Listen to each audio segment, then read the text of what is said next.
Hi hello ನಮಸ್ಕಾರ ಸ್ನೇಹಿತರೆ. ಗೌರಿ ಕಲ್ಯಾಣ ಸೀರಿಯಲ್ನ ಇಂದಿನ ಸಂಚಿಕೆಯಲ್ಲಿ ಏನಾಗುತ್ತೆ ಅನ್ನೋದನ್ನ ನೋಡ್ಕೊಂಬರೋಣ. ಫಸ್ಟ್ ಸೀನ್ನಲ್ಲಿ ವಿವೇಕ್ ಕಾರ್ ಕಲಿಸ್ಲಿಕ್ಕೆ ಅಂತ ಹೇಳ್ಬಿಟ್ಟು ಗ್ರೌಂಡಿಗೆ ಕರ್ಕೊಬರ್ತಾನೆ ಗೌರಿನ. ಆಗ ಗೌರಿ ಹೇಳ್ತಾಳೆ, ವಿವೇಕ್ ಸರ್ ನನ್ನ ಸ್ವಾರ್ಥಕ್ಕೋಸ್ಕರ ನಾನು ಕಲಿತಿಲ್ಲ, ನಾನು ಗಾಡಿ ಕಲಿದಲೇ ಇದ್ದಿದ್ದರಿಂದ ಏನೆಲ್ಲ ತೊಂದರೆ ಆಯಿತು ಅನ್ನೋದು ನನಗೆ ಗೊತ್ತಿದೆ. ರಾತ್ರಿ ಉಸಿರು ಕಟ್ಟಿದಾಗ ಕಾರ್ ಇದ್ರೂ ನನಗೆ ಡ್ರೈವಿಂಗ್ ಮಾಡೋಕ್ಕೆ ಬರದೆ ನಾನು ಪಟ್ಟ ಒದ್ದಾಟ, ಆ ನರ್ಕ ಯಾರಿಗೂ ಬೇಡ, ಅದಕ್ಕೋಸ್ಕರ ಡ್ರೈವಿಂಗ್ ಕಲಿತಾ ಇದ್ದೀನಿ ಅಂತ ಹೇಳ್ತಾಳೆ. ಆಗ ವಿವೇಕ್ ಸರಿ ಆಯಿತು ನೋಡು, driving is all about muscle memory and coordination. Left ಲೆಗ್ನ ಯಾವಾಗಲೂ ಕ್ಲಚ್ಚಿಗೆ ಮಾತ್ರ ಯೂಸ್ ಮಾಡಬೇಕು ಆ್ಯಂಡ್ ರೈಟ್ ಲೆಗ್ನ ಆಕ್ಸಿಲರೇಟರ್ ಮತ್ತು ಬ್ರೇಕ್ನ ಎರಡನ್ನೂ ಮ್ಯಾನೇಜ್ ಮಾಡಬೇಕು. ಈಗ ಕ್ಲಚ್ನ ಪ್ಯಾರಲಲ್ ಆಗಿ ಬಿಡ್ತಾ ಎಕ್ಸ್ಲೇಟರ್ನ ನಿಧಾನವಾಗಿ ಅಪ್ಲೈ ಮಾಡು. ಗಾಟ್ ಇಟ್ ಅಂತ ಕೇಳ್ತಾನೆ. ಆಗ ಗೌರಿ ಆದರೂ ಕೂಡ ಸುಮ್ಮನೆ ನೋಡ್ತಾನೆ ಇರ್ತಾಳೆ ಅವನ್ನ. ಯಾಕೆ ಹೀಗೆ ನೋಡ್ತಾ ಇದೆಯಾ ಅಂತ ಕೇಳಿದಾಗ, ಎಷ್ಟು ಚೆನ್ನಾಗಿ ಪಾಠ ಮಾಡ್ತೀರಾ, ಮುಂದೆ ರೂಮ್ನಲ್ಲಿ ಏನೆಲ್ಲ ಪಾಠ ಮಾಡ್ತೀರಾ ಅಂತ ಯೋಚನೆ ಮಾಡ್ತಾ ಇದ್ದೆ. ಸದ್ಯಕ್ಕೆ ಡ್ರೈವಿಂಗ್ನ ಕಲಿ, ಬೇರೆ ಏನೇನೋ ಯೋಚನೆ ಬೇಡ. ಪರವಾಗಿಲ್ಲ ಬಿಡಿ ಈಗೋ ಸರ್, ಮುಂದೆ ಇನ್ನೇನೇನೋ ಕಲಿಸ್ತೀರಾ ಅನ್ನೋ ನಂಬಿಕೆ ನನಗಿದೆ ಬಿಡಿ ಅಂತ ಹೇಳಿದಾಗ ವಿವೇಕ್ ಕ್ಲಚ್ ಗೇರ್ನ ಇಟ್ಕೊಂಡು ಬ್ರೇಕ್ ಹಾಕು, ಬ್ರೇಕ್ ಇಟ್ಕೋ ಅಂತ ಹೇಳ್ಬಿಟ್ಟು ಅವಳ ಕೈ ಮೇಲೆ ಕೈ ಇಟ್ಟು, ಇದು ಫಸ್ಟ್ ಗೇರ್, ಇದು second gear, third gear, fourth gear, fifth gear, ಅರ್ಥ ಆಯ್ತಾ ಅಂತ ಕೇಳಿದಾಗ ಗೌರಿ, ನೀವು ಮುಟ್ಟಿದ ಮೇಲೆ ಎಲ್ಲ ಅರ್ಥ ಆಯ್ತು ಬಿಡಿ ಅಂದಾಗ ಅಂತ ಹೇಳ್ಬಿಟ್ಟು ಕೈ ತಕ್ಕೊಳ್ತಾನೆ. ಈಗೋ ಸರ್, ಅಕ್ಕಪಕ್ಕ ಕೂತು ಡ್ರೈವಿಂಗ್ ಕಲಿಯೋದು ಕಷ್ಟ ಆಗ್ತಿದೆ, ನಿಮ್ಮ ಮಡ್ಲಲ್ಲಿ ಕೂತು ಡ್ರೈವಿಂಗ್ ಕಲೀಲಾ, ಪರ್ಫೆಕ್ಟಾಗಿ ಕಲ್ತ್ಬಿಡ್ತೀನಿ ಅಂತ ಹೇಳ್ತಾಳೆ. ಆಗ ವಿವೇಕು ಫಸ್ಟು ಕ್ಲಚ್ ಬ್ರೇಕು ಹಿಡ್ಕೊಂಡು ಕಾರ್ ಸ್ಟಾರ್ಟ್ ಮಾಡು.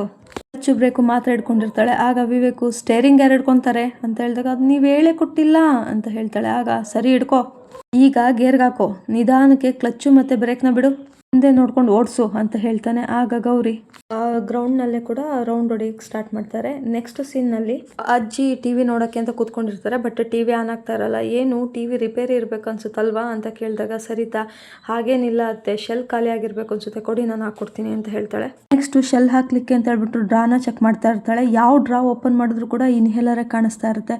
ಆಗ ಸರಿತಾ ಏನಿದು, ಎಲ್ಲಿ ನೋಡಿದ್ರು ಇನ್ಹೇಲರೇ ಸಿಕ್ತಿದೆಯಲ್ಲ ಅಂತ ಹೇಳಿದಾಗ, ಅಜ್ಜಿ ಇನ್ಹೇಲರ್ ಇಲ್ದಿದ್ಕೆ ತಾನೇ ಸಮಸ್ಯೆ ಆಗಿದ್ದು, ಅದಕ್ಕೆ ಗೌರಿ ಸಿಕ್ಕಿದ ಕಡೆ ಎಲ್ಲ ಒಂದೊಂದು ತರಿಸಿಟ್ಬಿಟ್ಟಿದ್ದಾಳೆ ಅಂತ ಹೇಳಿದಾಗ ಆಶಾ, ಅದಕ್ಕೆ ಗೌರಿ ವಿವೇಕ್ ಕೈ ಹಾಕಿದ ಕಡೆ ಎಲ್ಲ ಒಂದೊಂದು ಸಿಗ್ಬೇಕು ಅಂತ ಹೇಳಿ ಈ ತರ ಪ್ಲಾನ್ ಮಾಡಿದಾಳೆ ಅಂದಾಗ ತಾತ ನೋಡು, ಗಂಡನ ಅವಶ್ಯಕತೆ ಜೊತೆಗೆ ಬದುಕುನ ಎಷ್ಟು ಚೆನ್ನಾಗಿ ಅರ್ಥ ಮಾಡ್ಕೊಂಡಿದ್ದಾಳೆ, ಎಷ್ಟೊಂದು ಮುಂದಾಲೋಚನೆ ಅಂತ ಹೇಳಿದಾಗ ಚಂಚಲ, ಓಹೋ ಗಂಡನ ಮೇಲೆ ಅಷ್ಟೊಂದು ಕಾಳಜಿ ಇರೋಳು, ಅವತ್ತು ಹಾಸ್ಪಿಟಲ್ ಅಲ್ಲಿ ನಾಟಕ ಯಾಕೆ ಮಾಡಿದ್ಲು, ದುಡ್ಡಿಲ್ಲ ಫೋನ್ ಇಲ್ಲ ಅಂತ, ನೀನೇ ಬಂದು ಕುಟುಂಬದ ಬಗ್ಗೆ ಯಾರಿಗೆ ಗೊತ್ತಿಲ್ಲ, ಯಾರಾದ್ರೂ ಹೇಳ್ತಾ ಇದ್ರು ತಾನೆ ಅಂದಾಗ ಆಶಾ, ಒಳ್ಳೆ ಮಾತಿನಲ್ಲೂ ಕೊಂಗ್ ತೆಗೆಯೋದು ನಿನ್ನ ಅಭ್ಯಾಸ ಅಂದಮೇಲೆ ನಾನೇನು ಮಾತಾಡಲ್ಲ, ಒಳ್ಳೆದನ್ನ ಮೆಚ್ಕೊಳ್ಳೋಕೆ ಒಳ್ಳೆ ಗುಣಗಳು ಇರಬೇಕಂತೆ ಯಾವಾಗಲೂ ಅಂತಾಳೆ. ನೆಕ್ಸ್ಟ್ ಸರಿತ್ರ ಆ ಹಿನ್ನೆಲರ್ನೇ ನೋಡ್ಕೊಂಡು ನಿಂತಿದ್ದಾಗ ಅಜ್ಜಿ ಅಲ್ಲಿಗೆ ಬಂದ್ಬಿಟ್ಟು, ನಿನ್ನ ಮಗನ್ನ ಕಾಳಜಿನ ನಿನ್ನ ಸೊಸೆ ಚೆನ್ನಾಗಿ ನಿರ್ವಹಿಸ್ತಾಳೆ, ನೀನೇ ಅವಳನ್ನ ಒಪ್ಕೊತಾ ಇಲ್ಲ ಅಂತ ಹೇಳಿದಾಗ, ನಾನೇನು ಮಾಡಿದೆ ಅತ್ತೆ ಅಂತ ಸರಿತಾ ಕೇಳ್ತಾಳೆ. ಆಗ ಆ ಬ್ಯಾಂಕ್ನವ್ರು ಬಂದಾಗ ಅವಳ ಹತ್ರ ಫೋನ್ ಇಲ್ಲ ಅನ್ನೋದನ್ನ ಮುಚ್ಚಿಟ್ಟು ತನ್ನ ಗಂಡನ ನಂಬರ್ನೇ ಬರ್ಕೊಳ್ಳಿ ಅಂತ ಹೇಳಿದ್ಲು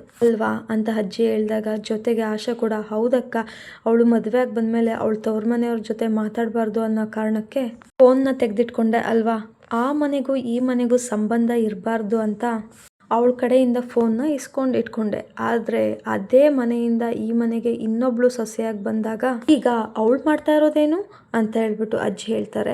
ಅದೇ ಟೈಮಿಗೆ ತಾತ ಹೇಳ್ತಾರೆ, ವಿವೇಕ್ ಅವಾಗ ಎಷ್ಟೊಂದು ಕಷ್ಟ ಅನುಭವಿಸ್ತಾ, ಆ ಟೈಮಿಗೆ ಅವಳ ಹತ್ರ ಫೋನ್ ಇದ್ದಿದ್ರೆ ಇಷ್ಟೆಲ್ಲ ತೊಂದರೆ ಆಗ್ತಾ ಇರಲಿಲ್ಲ ಅಲ್ವಾ. ಆಗ ಆಶಾ ಕೂಡ, ಹೌದಕ್ಕ, ಅರ್ಜೆಂಟು ಮತ್ತೆ ಅವಶ್ಯಕತೆಗೆ ತಾನೇ ಫೋನ್ ಇರೋದು ಅಂತ ಹೇಳಬೇಕಾದ್ರೆ ಗೌರಿ, ವಿವೇಕ್ ಮತ್ತೆ ಶ್ಯಾಮ್ ಬರ್ತಾರೆ.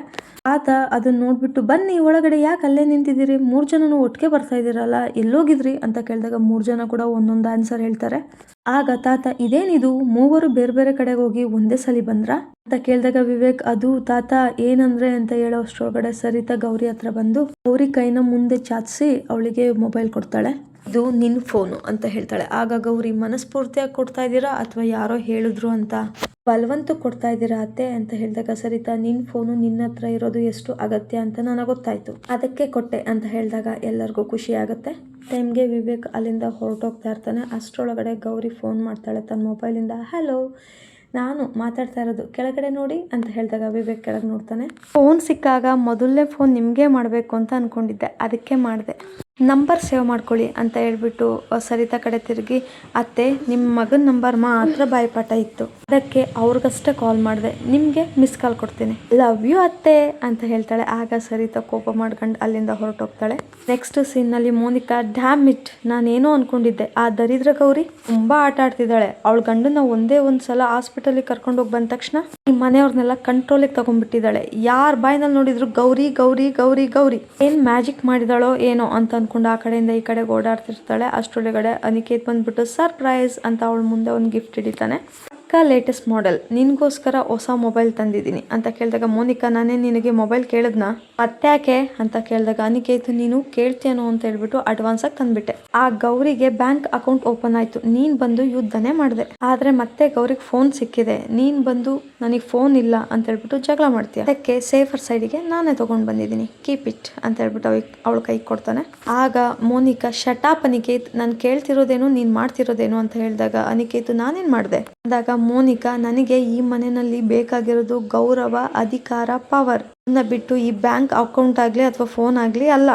ಈ ಮನೆಯವರೆಲ್ಲ ಆ ಗೌರಿನ ತಲೆ ಮೇಲೆ ಒತ್ಕೊಂಡು ಮೆರಿತಾ ಇದಾರಲ್ಲ, ಆ ಸ್ಥಾನ ನನಗ್ ಬೇಕು ಅಂದಾಗ ಅನಿಕೇತ್, ಅಯ್ಯೋ ದಡ್ಡು ಶಿರೋಮಣಿ, ಆ ಒಂದು ಅಧಿಕಾರಕ್ಕೋಸ್ಕರನೇ ನಾನು ನಮ್ಮಮ್ಮ 25 ವರ್ಷದಿಂದ ಕಡ್ಡಿ ಮುರಿತಾನೆ ಇದ್ದೀವಿ, ನಮ್ಗೆ ಒಂದು ಬಿಡುಗಾಸು ಸಿಕ್ಕಿಲ್ಲ, ಇನ್ನ ನೀನು ಆನ್ಲೈನಲ್ಲಿ ಬಿರಿಯಾನಿ ಆರ್ಡರ್ ಮಾಡ್ದಂಗೆ ಕೇಳಿದ್ರೆ ಸಿಗತ್ತಾ, ನಿನ್ ತಲೆಗೊಂದು ದೊಡ್ಡ ನಮಸ್ಕಾರ ಅಂತ ತನ್ನಲ್ಲಿ ತಾನೇ ಮಾತಾಡ್ಕೊಂತ ಇರ್ತಾನೆ. ಆಗ Monika, Aniket, no more waiting, ಕಾದು ಪ್ರಯೋಜನ ಇಲ್ಲ, ಈ ಮನೆಯಲ್ಲಿ ಎಲ್ಲರೂ ಗೌರಿಗೆ ಸಪೋರ್ಟ್ ಮಾಡ್ತಾ ಇದ್ದಾರೆ, ಆದ್ರೆ ನಾನೇನೇ ಮಾಡಿದ್ರು ನನಗೆಲ್ಲ ರಿವರ್ಸ್ ಆಗ್ತಿದೆ, ಇಷ್ಟಕ್ಕೆಲ್ಲ ಒಂದು ಸೊಲ್ಯೂಷನ್ ಬೇಕು, ನಾನು ನನ್ನ ಟ್ಯಾಲೆಂಟ್ನ ತೋರಿಸ್ಬೇಕು. ಆಗ ಅನಿಕೇತ್, ಏನು ಟ್ಯಾಲೆಂಟಾ, ನಿನ್ಗಿರೋ ಟ್ಯಾಲೆಂಟ್ ಅಂದ್ರೆ ಕನ್ನಡಿ ಮುಂದೆ ನಿಂತು ಮೇಕಪ್ ಮಾಡ್ಕೊಳ್ಳೋದು, ಇಲ್ಲ ಅಂತಂದ್ರೆ ಆನ್ಲೈನಲ್ಲಿ ಫುಡ್ ಆರ್ಡರ್ ಮಾಡ್ಕೊಂಡು ಚೆನ್ನಾಗಿ ತಿನ್ನೋದು, ಇದು ಬಿಟ್ರೆ ಬೇರೆ ಏನು ಟ್ಯಾಲೆಂಟ್ ಇದೆ ಮೋನಿಕಾ ನಿನ್ಗೆ ಅಂತ ಹೇಳಿದಾಗ ಮೋನಿಕಾ, ಅದೇ ನನ್ನ ಟ್ಯಾಲೆಂಟು, ಈ ಟ್ಯಾಲೆಂಟ್ನ ಜಗತ್ತಿಗೆ ತೋರಿಸಿದ್ರೆ ಮನೆಯವರೆಲ್ಲ ಗೌರಿನ ಪಕ್ಕಕ್ಕಿಟ್ಟು ನನ್ನನ್ನು ಗೌರವಿಸ್ತಾರೆ, ಅದಕ್ಕೆ ನಿನ್ ಹೆಲ್ಪ್ ಬೇಕು ಅಂತ ಕೇಳಿದಾಗ ಅನಿಕೇತ್, ನನ್ನ ಹೆಲ್ಪ್ ನಾನೇನು ಮಾಡಬೇಕು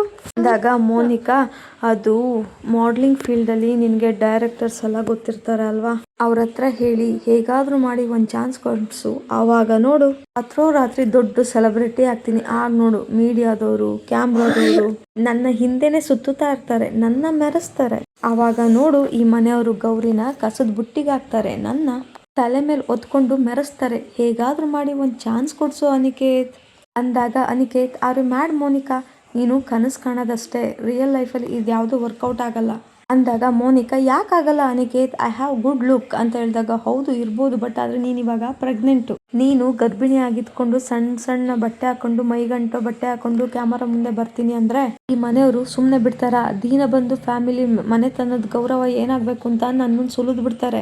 ಆಗ ಮೋನಿಕಾ, ಅಯ್ಯೋ ಮನೆಯವ್ರಿಗೆ ಗೊತ್ತಾಗಕ್ಕೆ ಮುಂಚೆ ನಾನು ಫೇಮಸ್ ಆಗಿರ್ತೀನಿ ಬಿಡು ಅಂದಾಗ ಅನಿಕೇತು, ನಿನ್ನ ಹುಚ್ಚಾಟಕ್ಕೆ ನಾನು ಬೆಂಬಲ ಕೊಟ್ಟೆ ಅಂತ ಮನೆಯವರೆಲ್ಲ ನನಗೆ ಕ್ಯಾಕೊಡ್ಸೋಗಿದ್ದಾರೆ, ಇದನ್ನ ಇಲ್ಲಿಗೆ ಮರ್ತ್ಬಿಡು ಅಂತ ಹೇಳ್ಬಿಟ್ಟು ಅಲ್ಲಿಂದ ಹೊರಟೋಗ್ತಾನೆ.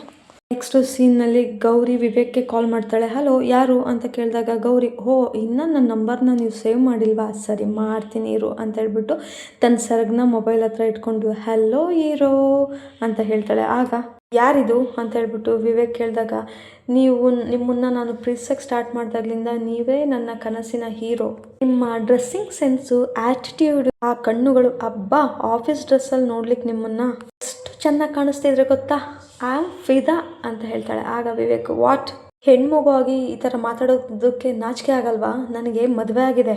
ಆಗ ಗೌರಿ, ಓ ಮದುವೆ ಬೇರೆ ಆಗಿದೆಯಾ, ನನಗೂ ಆಗಿದೆ, ಸೋ ವಾಟ್, ಇಬ್ಬರು ಸೇರಿ ಲವ್ ಮಾಡೋಣ ಬನ್ನಿ, ಆಮೇಲೆ ನೀವು ಲವ್ ಮಾಡೋದು ನಿಮ್ಮ ಹೆಂಡತಿಗೆ ಗೊತ್ತಾಗೋದು ಬೇಡ, ಹಾಗೆ ನಾನು ಲವ್ ಮಾಡೋದು ನನ್ನ ಗಂಡಂಗೆ ಗೊತ್ತಾಗೋದು ಬೇಡ, ಇಬ್ಬರು ನಡುವೆ ಒಂದು ಸೀಕ್ರೆಟ್ ರೊಮ್ಯಾನ್ಸ್ ಇರಲಿ, ಓಕೆನಾ, ಓಕೆ ಅಂದರೆ ಈಗಲೇ ಒಂದು ದೊಡ್ಡ ಉಮ್ಮ ಕೊಡ್ತೀನಿ, ಉಮ್ಮ ಅಂತ ಹೇಳ್ಬಿಟ್ಟು ಮುತ್ತು ಕೊಡ್ಬೇಕಾದ್ರೆ ಅಲ್ಲಿಗೆ ಜ್ಞಾನೇಶ್ ಬರ್ತಾನೆ. ಇವಳು ಮಾತಾಡ್ತಿರೋದನ್ನ ನೋಡ್ಬಿಟ್ಟು ಅಕಟ ನಮ್ಮ ಗೌರಿ ಬಾಯಿನಲ್ಲಿ ಇಂಥ ಮಾತಾ, ಅಪ್ಪ ನಾನೇನು ಕೇಳಿಸ್ಕೊಂಡಿಲ್ಲಪ್ಪ ವಿವೇಕ್ ಅಂತ ಹೇಳ್ಬಿಟ್ಟು ಅಲ್ಲಿಂದ ಓಡೋಗ್ತಾನೆ. ನೆಕ್ಸ್ಟ್ ವಿವೇಕ್, ಏಯ್ ಜಸ್ಟ್ ಶಟಾಪ್, ಇನ್ನೊಂದು ಮಾತಾಡೋದ್ರೂ ಪೊಲೀಸ್ ಕಂಪ್ಲೇಂಟ್ ಕೊಡ್ತೇನೆ, ಇವಾಗ ಕಾಲ್ ಕಟ್ ಮಾಡ್ತೀನಿ ಅಂತ ಹೇಳಿದಾಗ ಗೌರಿ, ಓ ಹೌದಾ, ನೀವು ಕಾಲ್ ಕಟ್ ಮಾಡಿದ್ರೆ ನಾನು ಮಾಡ್ತಾನೆ ಇರ್ತೀನಿ, ನೀವು ಎಲ್ಲಿವರೆಗೂ ರಿಸೀವ್ ಮಾಡ್ತೀರೋ ಅಲ್ಲಿವರೆಗೂ ನಾನು ಕಾಲ್ ಮಾಡ್ತಾನೆ ಇರ್ತೀನಿ ಅಂತ ಹೇಳ್ತಾಳೆ. ಆಗ Vivek, shut your mouth, on sense ಅಂತ ಹೇಳ್ಬಿಟ್ಟು ಕಾಲ್ನ ಕಟ್ ಮಾಡ್ತಾನೆ. ಅಲ್ಲಿಗೆ ಜ್ಞಾನೇಶ್ ಬಂದು, ಯಾಕೋ ಏನಾಯ್ತು ಅಂತ ಕೇಳಿದಾಗ ವಿವೇಕ್, ಯಾರ ಗೊತ್ತಿಲ್ಲ ಚಿಕ್ಕಪ್ಪ ಬ್ಯಾಕ್ ಟು ಬ್ಯಾಕ್ ಕಾಲ್ ಮಾಡಿ ಎದುರಿಸ್ತಾ ಇದ್ದಾಳೆ ಅಂತೆ. ಇವಳಿಗೆ ಮದುವೆ ಆಗಿದೆ, ನನಗೆ ಮದುವೆ ಆಗಿದೆ ಅಂದ್ರೂ ಕೇಳ್ತಾನೆ ಇಲ್ಲ. ಇಬ್ರು ಸೇರಿ ಸೀಕ್ರೆಟಾಗಿ ಲವ್ ಮಾಡೋಣ ಅಂತ ಹೇಳ್ತಿದ್ದಾಳೆ. ಉಮ್ಮ ಬೇರೆ ಕೊಡ್ತೀನಿ ಅಂತ ಹೇಳ್ತಿದ್ದಾಳೆ ಅಂದಾಗ ಜ್ಞಾನೇಶು ನೆನಪಿಸ್ಕೊಳ್ತಾನೆ ಗೌರಿ ಮಾತಾಡ್ತಿದ್ದನ್ನ. ಉಮ್ಮನ ಹೊಡೆದಲ್ಲೋ ಜಾಕ್ಪಾಟು, ಅದು ಬೇರೆ ಯಾರು ಅಲ್ಲ ಕಣೋ, ಅದು ನೀನು ಹೆಂಡತಿ ಗೌರಿನೇ. ನಾನು ಬರ್ತಾ ಇರ್ಬೇಕಾದ್ರೆ ಅವಳು ಮಾತಾಡ್ತಿದ್ದದನ್ನ ಕೇಳಿಸ್ಕೊಂಡ್ ಬಂದಿದ್ದೀನಿ. ನಿಮ್ಮಿಬ್ರು ಮಧ್ಯೆ ನಾನೇನು ಮಾಡಲಿ, ಅವಳು ನಿನಗುಮ್ಮ ಕೊಡಲಿ, ನೀನು ಅವಳಿಗುಮ್ಮ ಕೊಡು, ನಾನಂತೂ ಇದ್ರ ಮಧ್ಯೆ ಬರಲ್ಲ ಅಂತ ಓಡೋಗ್ತಾರೆ. ಆಗ ವಿವೇಕು, ಚಿಕ್ಕಪ್ಪ ಇಲ್ಲಿಗೆ ಇವತ್ತಿನ ಸಂಚಿಕೆ ಮುಕ್ತಾಯ ಆಗುತ್ತೆ. ಈ ಒಂದು ವಿಡಿಯೋ ತಮಗೆಲ್ಲ ಇಷ್ಟ ಆಗಿದ್ದಲ್ಲಿ ನನ್ನ ಯೂಟ್ಯೂಬ್ ಚಾನಲ್ನ ಸಬ್ಸ್ಕ್ರೈಬ್ ಮಾಡಿಕೊಳ್ಳುವ ಮುಖಾಂತರ ನನಗೆ ಸಪೋರ್ಟ್ ಮಾಡಿ ಅಂತ ಕೇಳ್ಕೊಳ್ತೀನಿ. ಈ ವಿಡಿಯೋವನ್ನು ನೋಡಿದ್ದಕ್ಕಾಗಿ ಧನ್ಯವಾದಗಳು.